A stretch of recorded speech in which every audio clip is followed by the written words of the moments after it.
mind, the hot hatch is back.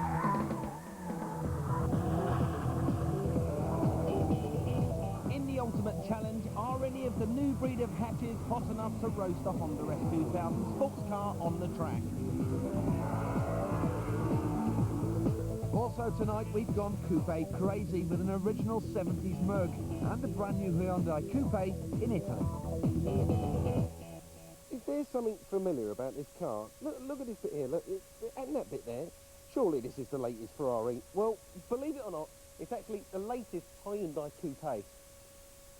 But its imitation is just some serious form of flattery, then I bet the Ferrari lawyers are dusting off their burrows as I speak, because I think there's a lot of 456 GT in this car. Just look at these cheeky little air vents up here on the front wing, this sloping roofline, these flared wheel arches, a Formula 1 style filler cap, and a boot spoiler. But the cheekiest thing of all is they've decided to launch their little baby right here in Rome. So, to see whether anyone else can see it's a Hyundai, I've taped over the badges and brought it to the centre of Rome to try out my Italian on some passing locals and tourists. A quale casa automobilistica appartiene questa macchina? Io devo sapere a che macchina appartiene questa. Porsche. Porsche? Sì. You got no idea. A Fiat? Dovrebbe essere una Toyota. Toyota? No. Maserati? No. Would you be surprised if I told you it's Hyundai? Hyundai? A Hyundai, yeah. No. Hyundai. No. Yeah. Hyundai. Bella, yeah? Sì. Quanto viene? Quanto costa? Quanto money? Quanto? Yeah. So I managed to fool them, which is surprising when you consider that the original Hyundai Coupe outsold Fiat's own coupe here in Italy.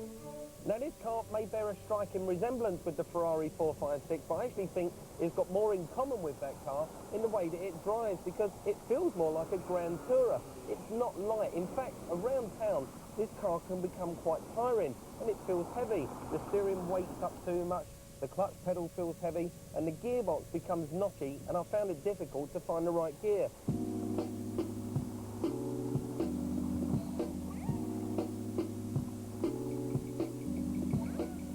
All of those town worries soon disappear when you get this car and open it up on fast B roads. You want weight coming into the steering. In fast corners like this, there's no mid-corner correction. The steering weights up nicely, and you can wait for the apex of the corner to come to you.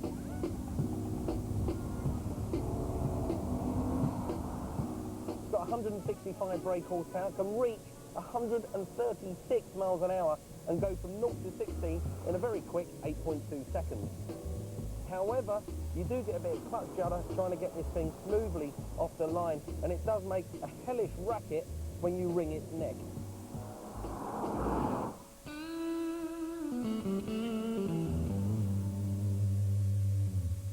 So it's great to look at and fun to drive, but is it the complete package?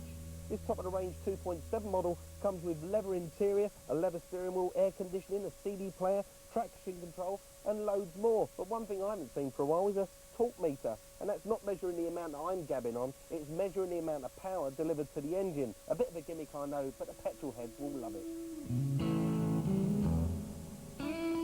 Prices start at £1 short of 15 grand for the 2-litre version. A fantastic bargain. Bellissima.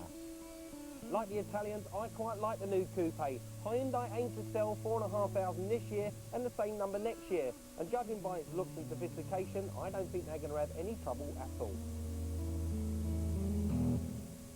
But there's an argument that modern coupes are short-term fashion accessories. Yesterday's news before the ink's even dried on your 20 grand cheque. What you really need to stand the test of time is a prestige badge. So this week's second-hand alternative is an absolute blinder, straight from the bargain basement. Yes, step back in the 70s with an original Merc Coupe. The 280 and 230 CE and SE were built between 1977 and 1985 and are now considered classics. There are some fantastic deals out there. Expect mileage to be in excess of 100,000, but with a full service history, they should be good for two.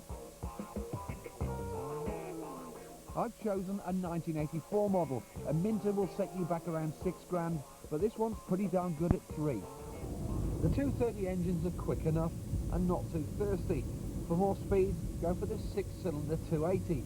It'll do an impressive 125 miles an hour. But do yourself a favour and avoid the manual gearbox. It's clunky and cumbersome, and you'll never drive the car smoothly. In an old Merc, you just got to have an auto box.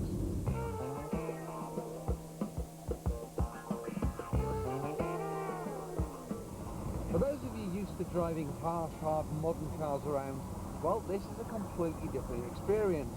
There's no rush, it's effortless, soft and wallowy. You just need to sit back, relax, put your arm out the pillarless window and cruise. Imagine driving your big, soft living room sofa around.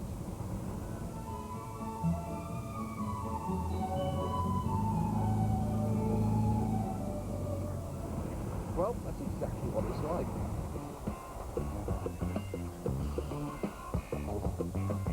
Unfortunately, these cars were built before ABS, aircon and airbags came as standard, so make sure you route one out with as many options on it as you can find. This interior isn't too bad, but it's worth remembering these cars are over 17 years old. Worn velour or leather is difficult, time-consuming and very expensive to replace. Things to look out for when buying one of these. Well, it's actually not such a minefield. They were incredibly well made, but rust is the big problem. So make sure you give the car a good once-over, especially the wheel arches. Running one is surprisingly cheap, especially with classic car insurance. So be different and stand out.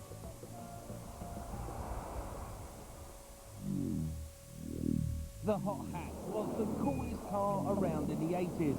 It was the Volkswagen Golf and the Peugeot 205 GTI that kicked the whole thing off. But filing insurance and cheaper sports cars nearly killed them off. Until now. Ladies and gentlemen, let me introduce to you the Clio 172 Sports. The 172 because it has 172 brake horsepower. It's part race car and part get-around town car. And then there's the Honda Civic Type R. Civic as in sensible, Type R as in rally sport nutter lurking underneath. 197 brake horsepower and, believe it or not, a better power to weight ratio than a Lotus Elise. If you look back in history, you'll find the most popular car ever was a Toyota Corolla, but perhaps it's the most boring car ever too. Well, Toyota hopes to address that balance with this, their latest T-Sport. But can any of these three offer true sports car performance and capture the imagination like the originals? Well, to help us find out, we've drafted in some old-school hot hatch fanatics. Hot hatch over any other type of car is basically the extra performance you're going to get. It's the extra styling, it's the extra mile that the designers and the manufacturers have gone to stand that car out. The thing I like about hot hatches is that they're really small, nippy, everybody wants to race you on the road, and value for money, you just can't beat them. The point of having a car with speed that these hot hatches have is that you know you can go that bit quicker if you want to when no one's looking. Put your foot on the accelerator and bring a smile to your face. What they're looking for isn't only striking looks, but a car that can be driven high up in the rev range, giving you the same experience as a true sports car. It's quite dull. Looks like many of the other Corollas. Too much gap between the wheels and the arches. I hope they haven't spent too much design in this, which I don't think they have, because it's pretty pathetic, really. It's a horrible car. Do you think this car smells hot hatch? Does it say hot hatch? It looks like a hot hatch, yeah. Especially the front. It's very hairdresserish. It's a cute hatch. It's a cute hatch. There we go. For me, definitely the best looking car here. It's like a little bit lower, a little bit sleeker, a little bit sportier. Does it make a difference that it's a Civic? I think it's a horrible tag to carry around with it. Sometimes I rhyme slow, sometimes I rhyme quick. I was on 125 in St. Nick, chilling with this chick named Tom DeLeo. Was a hot girl, and everybody wanted to play. What's the point? I mean, you can't do more than, say, 40 mile an hour, Stuart, on roads like this. It's the fact knowing that you're in a car that can do it. That's what I said. Everyone knows that you can do it. And I just want to blow your mind. So instantly blow your mind. Once you hit 5,000 revs, something kicks in and it just starts pulling a bit more. It just feels like a standard Clio. So it's a little bit quicker. Exactly. Would you find yourself, any of you, in this car, looking at your reflection in the shop window? No. Now hold up, stop. Now wait a minute. We don't stop, we rock, cause ain't a limit. It's a bit slow on the pickup, the clutch is quite soft.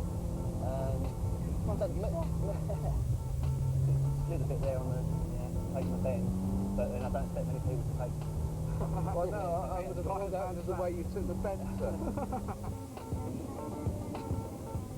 safe in the car, but it's no fun, there's no excitement. That's nice for you. Here's that. Can you show me that gear change you did again? Which one? Quite amusing, that. That's the one. Yeah, that one like that. What is all that about? Well, we go drag racing and you have to change gear very quickly. They got it up to 7, dropped into 4, but then right down. It falls off the cat. It falls right down, and it's taken another 5 seconds to get back up again. It doesn't feel sporty, it doesn't feel like a hot hatch. It feels like a nippy, tipsy car, really. Right. But back to the manuscript, because I don't think you can handle this. You're taking this pretty seriously, isn't it, Dan? You want to drive a car, you drive how you do on a road. Is this how you drive on the road then? No. I was going to say, how many points you got on your license? Too many. And I've never driven a car that you hit 6,500 revs and it picks up even more. I actually feel a little tingle when I'm driving it, you know. Puts a smile on your face. It's so much nicer. It's definitely a hot hatch. All of a sudden these guys have become full-on touring car drivers. I'm 17 again.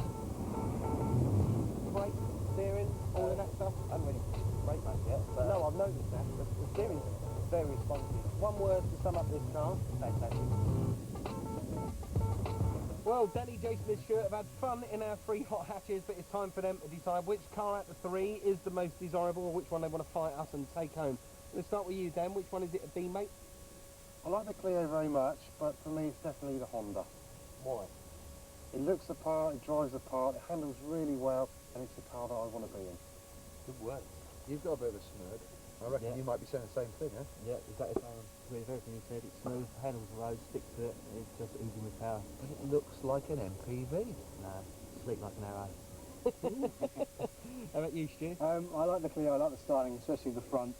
It's saying get out of my way, but again I'm going to agree with the boys, and I'm going with the Honda as well. It's the most exciting to drive out of 3. Neil? Yes, about Honda. So it looks... hold on, here's a good question. Go on. Clear winner. Who comes second? Clio. Clear. Clio. What's up with the Toyota? We'll just look at it. So there you have it. The lads have all gone for the Honda Civic, and who can blame them? Interested in buying one of these? Well, we found a fantastic deal on the Renault Sport Clio 172 in silver, just like the one featured in this week's show, for just 12 grand. That's a saving of almost £3,500. For full details of this and other great deals, log on to 4car.co.uk. In part 2, which of our hatches is quickest on our crosstown challenge and is full enough to take on a Honda S2000 head-to-head on the track?